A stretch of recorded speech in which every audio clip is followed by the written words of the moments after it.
Assalamualaikum warahmatullahi wabarakatuh. Bismillah, alhamdulillah, wassalatu ala rasulillah, wa la hawla wa la quwwata illa billah. Amma ba'du. Hadirin yang dirahmati Allah Subhanahu wa taala. Saya akan mengutip dari kitab hadis Sunan At-Tirmizi yang berasal dari sahabat Nabi yang bernama Huzaifah bin Yaman. Huzaifah ini disebut sebagai ashabus sirri, sahabat yang menjaga rahasia para sahabat ya. Jadi semua rahasia sahabat itu ada di Huzaifah. Kalau sekarang mungkin semacam kayak badan intelijen gitu ya. Huzaifah adalah orangnya. Hadis ini hadis sahih disampaikan oleh beliau. Kata beliau, qala Nabi sallallahu alaihi wasallam, "Walladzi nafsi biyadihi la ta'muruna bil ma'ruf wa la tanhauna 'anil munkar aw la yushikanna Allahu ayyab asa 'alaikum iqaban summa yad'aunahu la yustajabu lakum." Atau kama qala bi sahih. Kata Rasulullah SAW, demi zat yang menggenggam diriku di tangannya, maksudnya sumpah Pak. Alladzi nafsi biyadi, itu maksudnya Rasul bersumpah ya, akan dirinya yang ada dalam genggaman Allah. Jadi dia lebih kuat daripada wallahi, lebih tinggi dia ya. Demi Allah, gitu. Kata Rasulullah, kalian umat Islam harus ya, dalam taukid itu harus mengajak orang lain untuk berbuat baik ya, dan mencegah orang lain untuk berbuat mungkar. Kalau tidak, maka Allah akan memberikan hukuman kepada kalian atau doa kalian tidak akan pernah dikabulkan oleh Allah Subhanahu wa taala. Hadis ini sangat kuat, Pak. Pengaruhnya, implikasinya. Karena hadis inilah kemudian bangsa Arab yang dulu kenal zaman jahiliyah atau zaman gelap, Arab gelap, hadis ini ya, mendorong para sahabat untuk melakukan misi dakwah ya, setelah takwa. Jadi mengajak kepada kebaikan dan mencegah kemungkaran itu setingkat di atas takwa, Pak ya. Kalau kita Ramadan kemarin, Idul Fitri, Syawal ya, kita telah berusaha menjaga ketakwaan kita. Apa itu takwa? Takwa hanyalah melaksanakan kebaikan dan menjauhi kemungkaran. Paham ya? Kalau takwa itu melaksanakan kebaikan dan menghindari kemungkaran. Jadi lebih kepentingan untuk diri sendiri, Pak. Ya. Takwa itu untuk kepentingan diri kita. Tapi amar ma'ruf nahi munkar itu untuk kepentingan umat Islam semuanya. Artinya apa? Ada semacam aktif ya, karena melibatkan mengajak orang lain, sehingga amar ma'ruf nahi munkar dia setingkat lebih tinggi. Oleh karena itu, kalau kita telah merasa takwa, tingkatkan tuh amaliah itu dengan apa? Ajak orang lain ya, cegah orang untuk berbuat mungkar. Gitu ya. Nanti di dalam surat Ali Imran ayat 104 itu ya, Allah berfirman, wal takum minkum ummatu yad'una ilal khair wa ya'muruna bil ma'ruf wa yanhauna 'anil munkar wa ulaika humul muflihun. Kata Allah nih, kalau kalian ingin sukses, ingin berhasil, ingin bahagia ya, hendaklah di antara kalian ada yang mengajak pada kebaikan dan mencegah pada kemungkaran, sehingga kalian menjadi orang yang berhasil, orang yang sukses, orang yang bahagia. Jadi di antara kunci kebahagiaan setelah takwa, ajak orang lain, setidaknya keluarga, ya, libatkan keluarga untuk amar ma'ruf dan nahi mungkar. Itu kunci untuk meraih kesuksesan. Karena kata Allah surat Ali Imran ayat 110-nya, kuntum khaira ummatin, kalian semua adalah umat yang terbaik. Kita nih Pak, orang Islam nih ya, yang mengaku Allah sebagai Tuhannya, Nabi Muhammad sebagai Rasulnya, Quran sebagai kitabnya, Ka'bah sebagai kiblatnya, tuh. Maka kita termasuk umat yang terbaik Pak. Kuntum khaira ummah, kalian adalah umat yang terbaik, ya. Allah yang menyebutkan. Kenapa? Karena Allah telah berikan kita energi yang besar. Ta'muruna bil ma'ruf, energi untuk mengajak orang lain berbuat baik, untuk beribadah, ya. Kita punya energi besar itu Pak, ya. Yaitu kemampuan mengajak orang lain, baik dengan lisan maupun dengan tindakan. Itu energi yang Allah berikan kepada kita, mengajak orang lain untuk berbuat baik, untuk ibadah, untuk beramal soleh. Apa aja amal solehnya tuh? Wa tanhauna 'anil munkar, dan Allah berikan kita energi raksasa. Apa? Untuk mencegah kemungkaran. Ya, itu Pak. Dulu Nabi Muhammad SAW ketika diangkat menjadi Nabi, penduduk jahiliyah itu ada dalam keadaan gelap Pak. Zulumat, ya. Gelap itu zulumat. Kata Allah surat Al-Baqarah ayat 257, ya. Allah berfirman, Allahu waliyul ladina amanu yukhrijuhum minadh dhulumati ila nur. Ya. Allah adalah wali, pemimpin, ya, orang-orang beriman, ya. Pembimbing, penasehat orang beriman. Jadi orang beriman itu pembimbingnya adalah Allah, penuntunnya adalah Allah. Apa tugasnya? Yukhrijuhum minadh dhulumati ila nur. Ya. Membebaskan orang-orang Mekah yang dalam keadaan gelap kepada cahaya, kepada terang benderang, kepada ilmu, dari kesyirikan kepada tauhid, dari kebodohan kepada kepintaran. Itu tugas Islam, tugas Nabi, tugas umat Islam, ya. Sehingga Allah turunkan kitab suci Al-Quran dalam rangka mengajak orang lain agar terbebas dari kegelapan. Bapak yang dirahmati Allah Subhanahu wa taala, di zaman jahiliyah banyak sekali peristiwa-peristiwa kegelapan itu. Apa diantaranya? Kesyirikan, kejahatan, orang memperkosa semaunya, orang senang berjudi, minuman keras, madat, tuh, mencuri, merampok. Itu kebiasaan jahiliyah, kebiasaan zaman kegelapan. Orang-orang jahiliyah seperti itu Pak. Arab itu luar biasa dulu, sebelum Rasul diutus tuh, ya. Gelap. Bagaimana dengan kita? Di Nusantara Pak, dulu sebelum Islam datang juga sama gelapnya. Nusantara gelap dulu tuh Pak, ya, gelap sekali. Kalau Bapak baca buku-buku sejarah di Nusantara itu Pak, zaman kegelapan itu, abad ke-12 tuh, ada namanya apa, tradisi Bhairawa Tantra.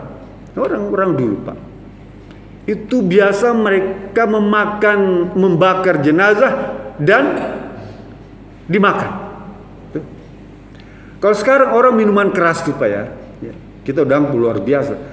Zaman dulu Pak, zaman Nusantara gelap, yang mereka minum bukan minuman keras, darah perawan, dibunuh, darahnya dikucurkan dan diminum. Itu yang mereka lakukan. Berjudi, ya. Kalau mereka ingin jadi seorang kesatria, ya, apa namanya kesatria itu, semacam apa jawara atau orang-orang yang sakti itu, maka dia harus melaksanakan praktek Bhairawa Tantra ini. memakan jenazah, dan meminum darah gadis. Baru mereka bisa memperoleh ilmu itu. Tapi zaman gelap, Nusantara gelap itu, mampukah mereka itu mengusir penjajah? Tidak. Bahkan Kris Empu Gandringnya Ken Arok pun tidak mampu mengusir penjajah. Pedang Naga Puspa, ya, Arya Kamandanu, kan terkenal tuh Pak, juga tidak mampu mengusir penjajah. Ajian lampah-lampainya Brahma Kumbara juga tidak mampu mengusir penjajah. Baru Islamlah kemudian yang mampu, ya, membebaskan negeri tercinta kita ini dari kegelapan, sehingga lahirlah kesultanan-kesultanan. Di setiap pulau ada kesultanan-kesultanan Islam. Itu hasil kerja para ulama, ya, para kiai, para wali yang telah membebaskan mereka dari masa gelap gulita. Sekalipun kemudian penjajah membalikan kembali, tapi kemudian pada abad ke-20 Islam kembali membebaskan kegelapan Nusantara ini Pak, dari para penjajah tuh, dengan ormas-ormas Islam, ya. Ada Syarikat Islam, ada Muhammadiyah, ada NU tuh, semuanya itu dalam rangka membebaskan kegelapan Nusantara. Sekarang pertarungan belum selesai ternyata. Sekalipun nampak sudah terang benderang, tapi ada kelompok yang berupaya untuk membalikan kembali agar Nusantara ini gelap. Apa gelapnya? Dari sisi spiritual, Pak.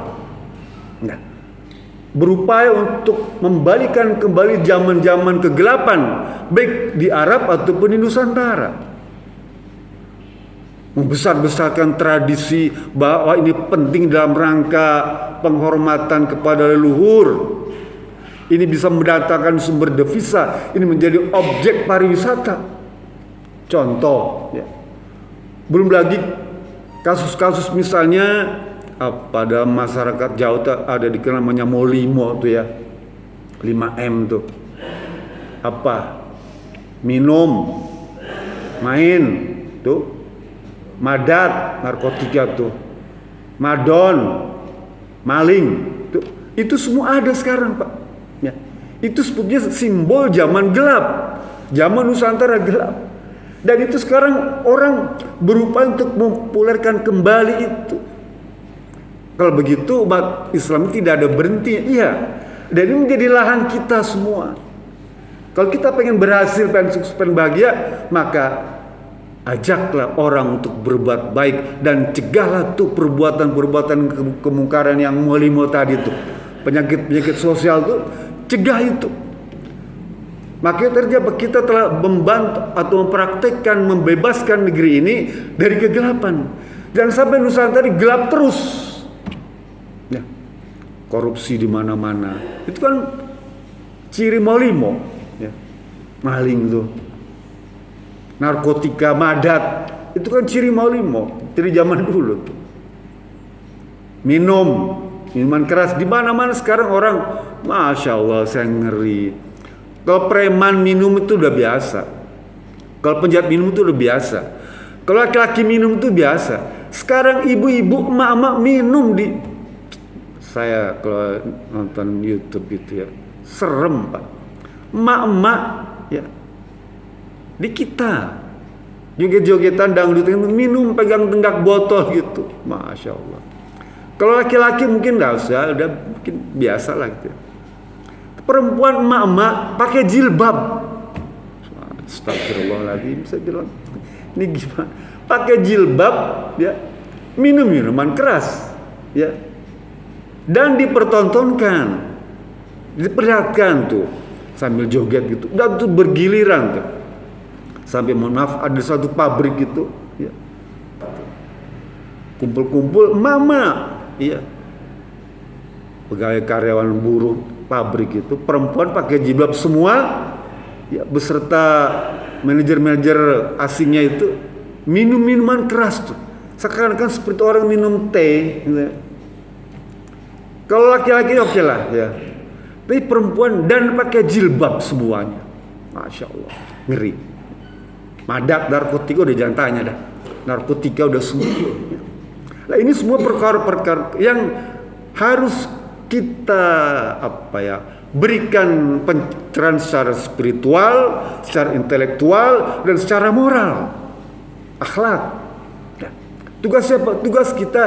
Kan Allah berfirman dalam surat Al-Takum minkum.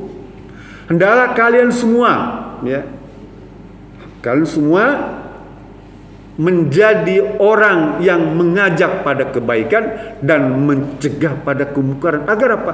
Agar kalian bahagia di dunia dan selamat di akhirat. Itu kan kita pengen, Pak. Pengen bahagia di dunia dan selamat di akhirat. Kenapa dia praktekkan ini? Ajak yuk. Keluarga, tetangga, teman dekat, yuk kita ke masjid, ya. Yuk kita silaturahmi, ya. Yuk kita sedekah. Itu semua adalah perbuatan baik. Kalau misalnya kemaksiatan, kita lapor ke aparat, di sana ada terjadi perjudian tuh, ya. Kita tidak bisa menyelesaikan kemungkaran, Pak. Kita bukan aparat, ya, dan kita bukan jagoan. Gunakan aparat, karena alat negara. Alat negara harus kita peralat. Untuk apa? Untuk mencegah kemungkaran. Ada polisi, ada tentara. Gunakan mereka sebagai alat negara untuk memberantas kemungkaran. Kita suruh mereka. Mereka dibayar. Kita berhak untuk nyuruh mereka. Ini ada kemaksiatan di sini, ada perjudian, ada minum, ada prostitusi. Tolong selesaikan, Pak. Lapor gitu ya.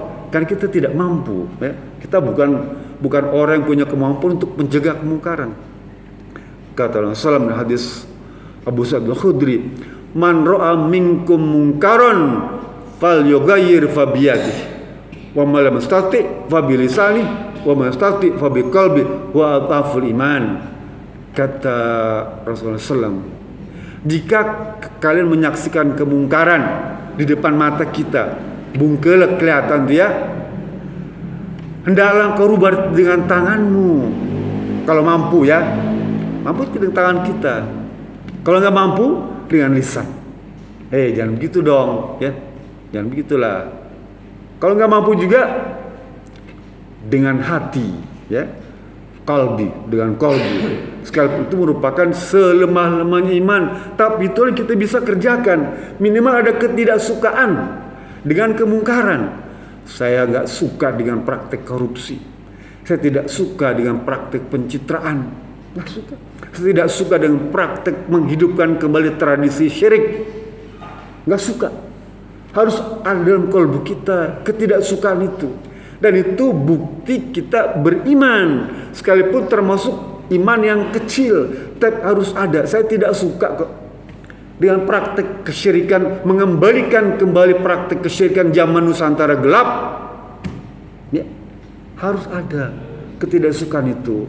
Mudah-mudahan dengan begitu Allah berikan hidayah bukan hanya kepada kita, tapi kepada mereka yang berusaha untuk mengembalikan kegelapan itu. Mereka dapat hidayah sehingga kembali memberikan cahaya. Tugas kita kalau kita apa? Menyalakan lampu agar bercahaya di tengah kegelapan. Dengan apa? Ajak mereka dan berikan contoh keteladanan bahwa kita memang melakukan perbuatan baik. Kalau kita ngajak orang ke masjid, kita nggak pernah ke masjid, gimana dong? Ngajak orang sholat, kita tidak pernah sholat. Ngajak orang sedekah, kita nggak pernah sedekah. Ngajak orang silaturahmi, kita nggak pernah silaturahmi.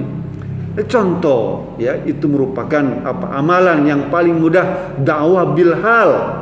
Ya, contoh itu merupakan dakwah bil hal. Ya, mudah-mudahan ini semua menjadi tambahan bagi kita agar kita bisa merenungkan hadis dan ayat tadi sehingga Nusantara bisa kembali bercahaya, bersinar dan terbebas dari Nusantara yang gelap gulita. Itu saja. Bila bisa bilillah. Assalamualaikum warahmatullahi wabarakatuh.